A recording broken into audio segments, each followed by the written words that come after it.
Hey guys, আমরা এখন চলে এসেছি বড়দির মার বাড়ি, মানে আমাদেরও মার বাড়ি। তো এখন এমন একটা জায়গায় বসে আছি, এত সুন্দর লাগছে কি বলবো। এদিকে রোদও পোহাচ্ছি, আর এই যে সেই সুন্দর জায়গাটা, কত সুন্দর, এই যে সূর্য মামা।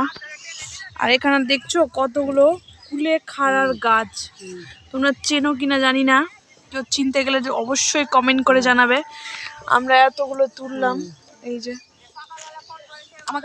এই ব্যক্তিটা আমাদের সাহায্য করলো, মুখ ঘুরিয়ে নিল রুমকে দি।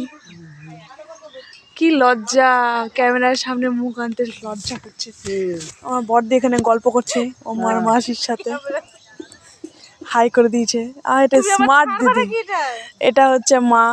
ওখানে এই যে বড় বৌদি, না ছোট বৌদি, ওটা বড় বৌদি কাপড় জামা উঠাচ্ছে। তো গাইস, আমরা এখন শাক তুলছি এখানে, খুব সুন্দর লাগছে। তো তোমাদের কেমন লাগলো এই সবুজ সবুজ ক্ষেত, সবুজ সবুজ শাক, অবশ্যই কমেন্ট করে জানিও। আমি কেচি দিয়ে শাক কাটলাম।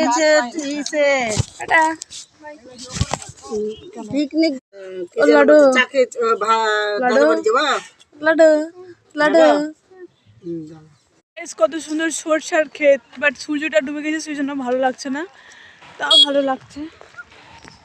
এই যে সামনে সবাই, আর আমি পেছনে যাচ্ছি এখন মেজো বৌদির বাড়ি, মানে বড়দির মেজো বৌদির বাড়ি।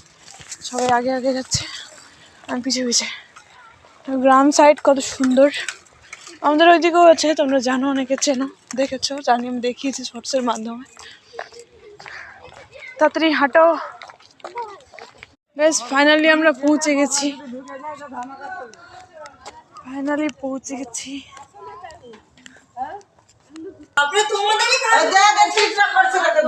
কি বলছো? হ্যাঁ, তুমি কি বলছো?